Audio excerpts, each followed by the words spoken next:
প্রত্যেকটা মেডিকেলে গেছি আমি সহ আমাকে আরো অনেকে আছে, ভাই ব্রাদার আছে, আমার বোনের ভাই ব্রাদার আছে, সবাই মিলে সব মেডিকেলে খুঁজে 8টা-10টা মেডিকেলে খুঁজে আমার কোথাও তার কোনো সন্ধান পাইনি। কাল থেকে এই বন্ধু না পেয়ে অবশেষে আমি আবার তার স্কুলে আসছি।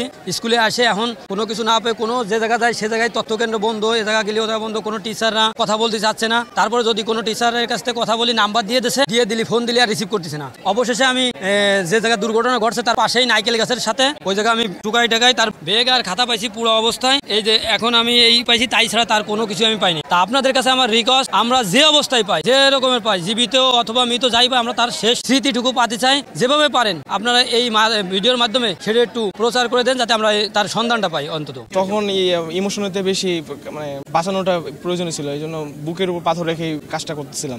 একটা ফায়ার সার্ভিসের যখন একটা বাচ্চার বুকে পানি দিয়েছিল, ওই বাচ্চার পুরো বডির প্রায় 50 থেকে 60% পুড়ে গেছিল। বাচ্চার বডি থেকে এমন স্মেল বেরোতেছিল, আমি বমি করতেছি আর ওকে নিয়ে হাঁটতেছিলাম। পরে তার মধ্যে টেম্পারেচার 60 থেকে 70 ডিগ্রি সেলসিয়াস। দেওয়ালের মধ্যে যা হাতটা একটু লেগেছিল, হাতের চামড়া লেগে গেছে। মানে দেওয়ালের টেম্পারেচার এত বেশি যে দেওয়ালের মধ্যে পানি ঢালতেছিল, পানি বাষ্পে উড়ে যেতেছিল। ডেড বডিগুলো দেখার মতো ছিল না, ডেড বডিগুলো পুড়ে একদম একটা সরিটোসে একদম একটা মন্ডের মতো পরিণত হয়ে গেছিল। মানে কি বলবো, ওটা মানে মাথা, বাচ্চাদের মাথা তো এমনি একটু হালকা, এত টেম্পারেচারের মধ্যে মাথা গলে একদম ছাই হয়ে গেছে। যে ক্লাসগুলোর মধ্যে আগুন লেগেছিল, একটা জায়গার মধ্যে সামান্য পরিমাণ রক্ত ছিল না, রক্ত পর্যন্ত পুড়ে কালো হয়ে গেছে।